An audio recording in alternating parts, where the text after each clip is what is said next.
Y me da mucho gusto saludar, ahora no en el contexto de un clima tropical, como siempre nos vemos cada año, estimado Gustavo, esta vez no será diferente, será en Cancún. Gustavo Méndez, socio líder de servicios financieros en Deloitte Spanish Latin America. Qué gusto saludarte. Igualmente, Rodrigo, pues no estamos en el clima tropical, pero sí con un poco de calor aquí en la ciudad, ¿no? Sí, pero ya se quitó la contingencia, por cierto, para los que nos escuchan, que tiene que ver con eso, ¿no? El frío, la inversión térmica, etcétera. Oye, querido Gustavo, pues varios temas. Uno de ellos, y está avanzando rapidísimo en muchos sentidos y en muchos campos, la inteligencia artificial, y claro, en la banca no es distinto. Quizás uno de los puntos importantes tiene que ver con pues toda la cadena de eslabones en términos del sistema de pagos, la transaccionalidad que se hay, sobre todo porque empiezan a aparecer ya con más visibilidad los famosos agentes, y eso tiene un montón de retos para que los bancos no queden fuera, digamos, de las transacciones o se vayan adaptando hacia donde vayan sus clientes. Pero bueno, entrando de lleno al tema de cómo está interseccionando la inteligencia artificial a la banca desde donde tú lo ves. Mira, yo creo que hace un año, año y medio, todavía las pláticas que teníamos primero de inteligencia artificial, luego GenAI y luego de agentes, era un poco en lo teórico, ¿no? Ujú. Y lo que ha ocurrido, pues, de 6 meses para acá es que cada vez vemos más casos de uso, más casos de aplicación.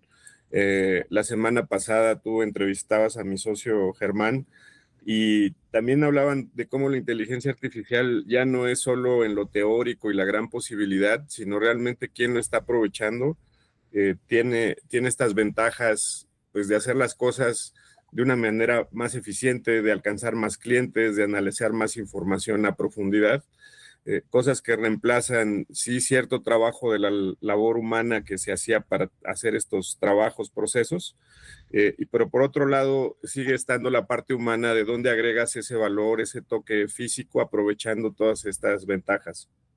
Y eh, algo que es diferente a lo que era el pasado, antes hablar de tecnología era hablar de automatización y cómo procesos que tuvieras de forma manual les metías tecnología para que ese proceso estuviera automatizado. Hoy estas nuevas tecnologías nos permiten no solo automatizar, sino reinventar la manera en que se hacen las cosas, ¿no? Entonces, si tú recuerdas cuando eras niño, seguramente te llevaron tus papás a un Blockbuster y pues ese modelo de negocio desapareció. Entonces, ¿quiénes son los próximos Netflix en todas las empresas, en todos los negocios y en la banca también, ¿no? ¿Quién se reimagina cómo hacer las cosas para poderle llevar mejores servicios de más calidad a los clientes? Claro. Y también estaba Videocentro, ¿te acuerdas? Que era Sí, claro, la sí, sí, competencia de sí, sí. Blockbuster, porque hasta eso Blockbuster prosperó un poco más que Videocentro, pero pues no, ninguno llegó lejos. Y ahora pienso que parte, digamos, de la siguiente metáfora Blockbuster, pues ¿qué le sigue a Netflix? A lo mejor, lo platicaba hace un momento, TikTok, etcétera, estas redes sociales. Pero en la banca, regresando al tema central, pero ya me desvío un poco, pero ¿cómo estamos viendo, digamos, porque hay varios elementos? Ya desde hace años tú y yo lo platicábamos, pues el famoso Machine Learning, en donde estableces parámetros, como nunca puedes hacer análisis de datos, evaluación de riesgo, por lo tanto, que está en la formulación de originación de crédito, digamos, dentro de la banca. Ese es un componente que no es nuevo, pero seguramente se está revolucionando. Y luego la transversalidad de la inteligencia artificial en cuanto a la operación cotidiana de cualquier empresa, incluido un banco, pero con un componente adicional que es la astringente regulación o fuerte regulación que debe tener una institución bancaria por lo delicado que maneja, que es el dinero de todos nosotros. Y ahí, ¿cómo estás viendo esta llegada, ¿no? Porque obviamente los bancos tendrán urgencia de integrar mecanismos de inteligencia artificial generativa, de que lo hemos platicado también a lo largo de años, a veces los sistemas legacy son muy complicados, regulatoriamente cuesta mucho trabajo cambiarlos, y uno querría que el banco pues no tenga silos y que, por ejemplo, si yo ya tengo un crédito hipotecario, pues no me pidan otra vez lo mismo para darme una tarjeta de crédito, etcétera, o en fin, ¿no? Que sabemos que siguen siendo problemas presentes en los bancos, pero que ahora pues se ve esta urgencia en términos de nuevos sistemas y al mismo tiempo mantener los perímetros de seguridad y una regulación que a lo mejor no acompaña en la velocidad necesaria, pero ya hice una larga descripción de muchos fenómenos, pero ¿cómo lo estás viendo, digamos, en términos del sentido de urgencia y esta dilema entre la seguridad y la innovación?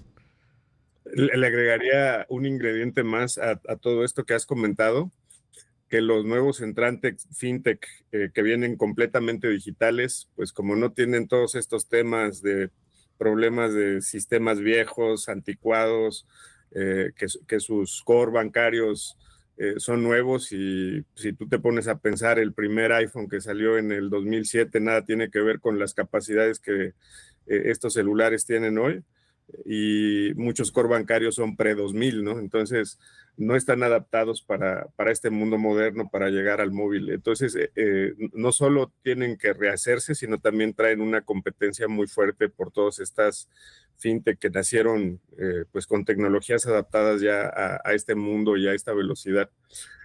Yo creo que dos preocupaciones grandes que tienen los bancos, los bancos, yo digo que son un negocio de inventario, ¿no? Distinto a una empresa donde todos los días tú vendes productos, como en el retail, lo que sea, que cada vez que tú vendes un producto sabes cuál es tu margen en ese momento.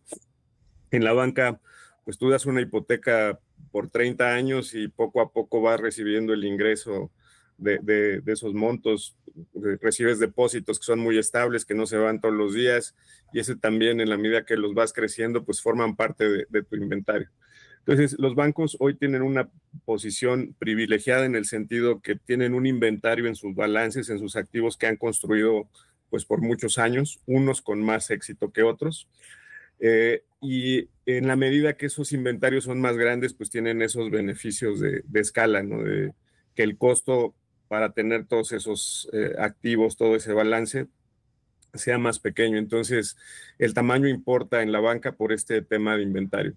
Y dos métricas que siguen mucho ahora, sobre todo en el fintech, y que la banca también empieza a voltear, es decir, cuál es el costo de servir a los clientes y cuál es el costo de adquirir a un cliente nuevo. Ujú. Y en todo esto, todo el tema, cuando tú ves el proceso de negocio, pues es primero adquiero un cliente, luego trato de penetrarlo y después le doy un servicio excelente para que nunca se me vaya con alguien más. Y esto en la banca y es similar en todos los giros, estos tres temas. Entonces, te están tratando mucho de aprovechar todos los datos que tienen para adquirir clientes, están aprovechándolos para ver cómo hacen ese mejor cross-selling o penetrar con más productos a los clientes que ya tengo. Y la tercera, cómo tener estas mejoras en el servicio.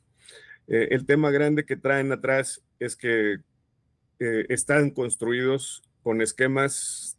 Cuando tú ves una sucursal física, no sé si te has parado en una últimamente, y que más bien lo haces uno por necesidad, porque tienes que hacer un trámite, que algo no pasó en la aplicación y por eso te paras en la sucursal, pero donde te pares en las sucursales de cualquier banco son muy parecidas. Han reducido el número de Sí. cajeros, personas físicas que atienden para recibir pagos, depósitos, mucha transaccionalidad se ha movido al celular. Y luego tienen, pues, digamos, el patio de servicio donde están los ejecutivos de relación, pero están recibiendo pedidos, y están recibiendo pedidos en el sentido de que pues llega el cliente y pues a ver qué quiere. Y normalmente un cliente que llega a una sucursal pues es porque quiere hacer algo que no pudo hacer vía su banca telefónica o vía su banca móvil, o tiene que pedir una reposición de tarjeta. Entonces, este modelo que está pues anticuado, cuando tú lo ves, es un costo bien grande. En México hay más de 11,000 sucursales entre todos los bancos, y esas 11,000 sucursales, cada una en promedio, dependiendo de su tamaño o demás, va entre los $300,000 anuales o los $500,000 anuales de costo, entre rentas, salarios y demás. Entonces, el costo de servir es bien grande por esta infraestructura legada, Claro. y la pregunta es, ¿cómo la aprovechas mejor? Sí. Y hoy, cuando tú ves tu base de clientes, hacíamos una encuesta en un grupo de 400 personas para preguntarles cuántas relaciones tenían con instituciones financieras. Y el 80% respondió que tenían de 3 a 5 instituciones con las que manejaban sus cuentas, con un producto, con alguna otro, ¿no? Entonces, la fidelidad del cliente hoy, en estos tiempos, es más baja. O sea, un cliente puede tener muchas instituciones con las que operar. Tienes más facilidad de hacerlo y cambiarte es como cambiarte de aplicación en tu celular para tener un producto u otro. Y entonces, ¿cómo haces que todos estos clientes realmente puedan ser tus clientes y no solamente transaccionen un producto contigo? Y ahí es donde la inteligencia artificial puede funcionar. Puede beneficiar mucho para encontrar estos clientes y estas oportunidades. Gustavo, debo hacer un corte, pero por favor, mantente en la línea en esta videollamada y regresamos, seguimos con más. Gracias, Rodrigo. Regresamos aquí en Imagen Empresarial. Esta mañana está con nosotros Gustavo Méndez, socio líder de servicios financieros en Deloitte Spanish Latin America. Y estamos hablando, Gustavo, antes del corte, pues justo mencionabas el costo que tiene una sucursal bancaria. Por supuesto, la, digamos, versatilidad que hoy tiene un cliente que puede tener pues muchas relaciones financieras con distintas entidades y en donde las fintechs pues tienen mayor velocidad en términos de que no tienen que lidiar con ciertos legacies, que hay dos dilemas, detecto, justo en mi experiencia, cuando ahora que decías, ¿te acuerdas la última vez que fuiste a una sucursal? Y sí he ido a una más o menos seguido porque quiero cancelar una tarjeta y siempre que voy a la sucursal no sirve la app, entonces ahí ya estoy en un problema y entonces tengo que ir a pagar. No uso una tarjeta de crédito desde hace mucho tiempo, pero me generan la anualidad y entonces luego resulta que no he pagado y pues ahí tengo que ir a la sucursal bancaria, verdaderamente un error. Y cuando la quiero cancelar me dicen, no, pues tienen que llamar por teléfono. Y entonces ya ves que en el teléfono pues te vas ahí con presione 2, 3, 4, 5, le falta y entonces se vuelve muy difícil. Y entonces eso me ha llevado a pensar que en tiempos de hiperautomatización un humano competente se convierte en un artículo de lujo. Es decir, este paradigma entre cómo cae la calidad de la atención cuando todo está hiperautomatizado, eso por un lado. Y luego la otra parte en donde cuando pienso en muchos de los nuevos jugadores que van llegando, se recargan sobre la infraestructura de pagos. Pienso cajeros, terminal punto de venta, etcétera, que hay nuevos jugadores que han crecido mucho. Hay una discusión ahí de la COFESE con respecto a PROS, etcétera. Pero que finalmente, por ejemplo, en el tema de los cajeros, pues México sigue siendo un país del efectivo y eso te lleva a que tienes que tener una infraestructura física. Y entonces hay esos dos dilemas, ¿no? En donde no está fácil navegar esto para los bancos y para los proveedores de servicios financieros. Sí, mira, en estos temas de infraestructura física, déjame, yo creo que empezar por la más sencilla, por los cajeros, ¿no? En el tema de los cajeros, como tú dices, somos una economía todavía de mucho uso de efectivo.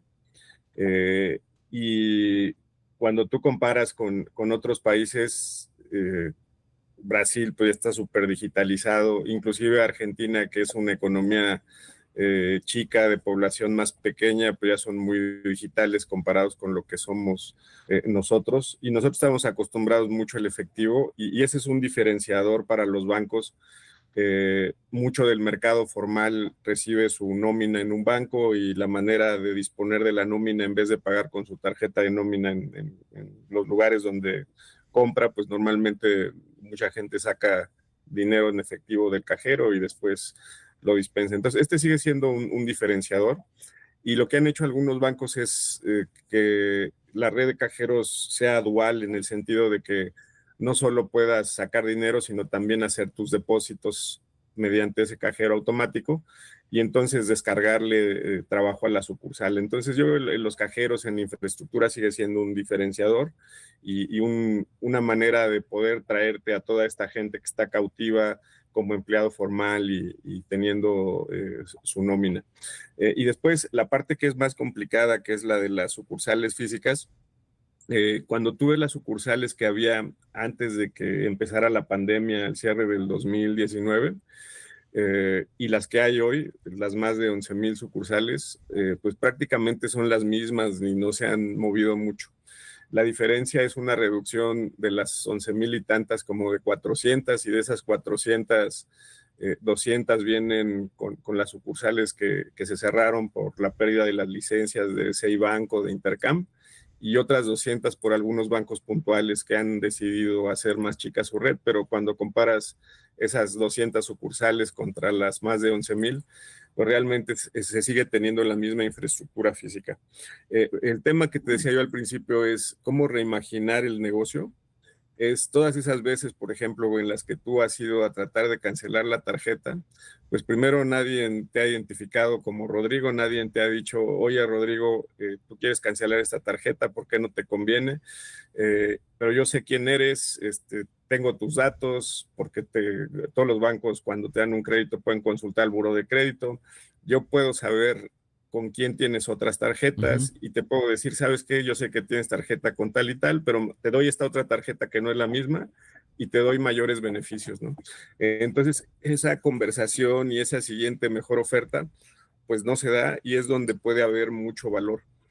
Y así como los clientes tienen muchas relaciones, tú quisieras tener una relación diferenciada, personalizada, y elevar el nivel de servicio para los clientes de alto valor. Y hoy hay muchos clientes de alto valor que están como la aguja en el pajar, que están perdidos en la masa, porque como tienen sus cuentas entre varios bancos y no tienen solo la relación contigo, puede ser un cliente que tiene mucha posibilidad, mucha oportunidad, y no lo estás tratando ni dándole el servicio, ni dándole las ofertas que te generarían pues más cross-selling, en la medida que se da ese cross-selling, que más productos están contigo, es más difícil que se mueva de banco. Entonces, hay mucho valor escondido en los datos, y el tema es cómo aprovecharlos, y no todo es tecnología, ¿no? Muchos de los temas es ¿quién te va a asesorar de manera directa, personal, y que sobre todo que le tengas confianza, porque hay un tema donde la banca de los últimos 300 años antes de que empezara todo esto era un tema de confianza. ¿Quién le deposito mi dinero? ¿Quién es mi banquero? En México, para la gente que tiene más patrimonio, hasta es un tema de seguridad. Sí. ¿Quién va a estar viendo cuánto tengo en mis cuentas? Entonces, ese tema de confianza es el que todavía se puede explotar del lado humano, pero por el otro lado, hay que saber a quién atender, cómo y cuál es la siguiente mejor oferta. Claro, yo creo que en la banca patrimonial o de inversión es lo que mencionas, ¿no? Finalmente ahí un humano va a ser muy relevante en términos del punto de contacto, sobre todo en un entorno complicado y quizás los modelos de inteligencia artificial asociados, digamos, o vinculados a un banco, pues el usuario al final lo vamos a usar, o sea, uno le puede, por ejemplo, subir su balance, hay quien ya lo ha hecho y dice, encuentra en mi estado de cuenta del banco cuáles son todas las suscripciones que tengo y ayúdame a ver cuáles sí usé y cuáles no, ¿no? Y entonces cada vez puedes cruzar más datos y si no lo hacen los bancos, digamos, en esto que mencionas, en mejorar y sacar mayor provecho en el buen sentido, generándole valor a su cliente, pues lo va a hacer el cliente solito y entonces va a ser complicado, porque lo cierto es que estos agentes, digamos, que hoy todavía están apenas comenzando, pues van a empezar a absorber todos los datos distintos de una persona y van a sugerir mejoras, ¿no? Y si tú tienes, por ejemplo, como en mi caso, yo soy de pocas tarjetas porque puedes controlar más, considero que tener más de 3 se vuelve muy complicado, por eso quiero cancelar esa que además ni uso, pero tiene que ver con, pues que te va a decir, oye, pues no necesitas 3, ¿no? Necesitas 2 o aquí tienes esto que te voy a ahorrar dinero. Si lo hiciese el banco, sería extraordinario. Ya tienen los datos, como dices, ¿no? O sea, cuando uno tiene suscripciones, pues ahí habrá muchas que no has usado. Si puedes lograr cruzar esos datos, te dice, oye, pues te voy a ahorrar este mes, vamos a pensar 1,500 pesos. ¡Wow! ¿De qué? Ah, pues de que tienes estos 3 servicios que simplemente no estás utilizando. Y el banco te lo podría decir. Todavía no llegamos a ese nivel, pero vaya que uno se quedaría con un banco, con una institución financiera que pues te genera este tipo de enfoques, digamos, que mejoran tus finanzas, ¿no? Sí, y ahí es donde te digo que los bancos tienen un gran trabajo para reimaginar lo que hacen, porque no es automatizar. Este ejemplo que mencionabas hace poco de me meto al teléfono y pícale el 2, pícale el 3, pícale el 4 y resulta que al final regrese a la opción primera, Uno, ¿no? exacto. Hoy todo el tema de agentes, por ejemplo, te pueden sustituir a una persona que te recibe de manera directa, te hacen todo el trabajo de voz, ya están entrenados de manera que tuvieron una experiencia previa a estos agentes, que eso es algo relevante, que tienen que estar entrenados, monitoreados, y una vez que llegan a ese nivel, pues es cuando los dejas ir solos. Y entonces este trabajo que te dejan esperando en la línea 5 o 6 minutos, que es terrible, pues esa atención pudiera ser diferencial y inclusive el mismo agente te podría dar ofertas y solicitudes. Un caso de negocio interesante que están haciendo en Estados Unidos es probando con tarjetas virtuales, donde tú tienes una tarjeta que es virtual en el sentido de que se liga con tus otras tarjetas y cada vez que vas a pagar te dice, para este comercio, para este servicio, tu mejor tarjeta para usar es esta o esta. Claro. Porque tiene más cashback, porque tiene más sin intereses, etcétera, ¿no? Porque te da más beneficios. Y entonces ya inclusive tu celular puede traer la inteligencia de cuál es la mejor opción de pago en un momento dado. Entonces son ejemplos que están emergiendo cada día en la manera de reimaginar el negocio. Y ahí es donde, te digo, hay una tarea grande y sobre todo, te digo, la gran oportunidad está, como decía Marco Aurelio, ¿no? La barrera es el camino, ¿no? Entonces, donde está el costo grande de servir es en esas sucursales físicas. Entonces, ¿cómo se le saca más valor? Claro. Atendiendo mejor a los clientes, haciéndolos llegar y pues dándoles esas mejores ofertas para que sean tus clientes y no estén fragmentados en el ecosistema por alguien que hace un producto mejor que tú y no con toda la relación. Sí, Gustavo, pues nos vemos pronto ahí en la Convención Bancaria en un clima tropical. Guayaberas listas. Guayaberas listas, exactamente. Te mando un gran abrazo, igual muy interesante. Rodrigo. Como siempre. Gracias. Ahí escuchamos a Gustavo Méndez, socio líder de servicios financieros en Deloitte Spanish Latin America.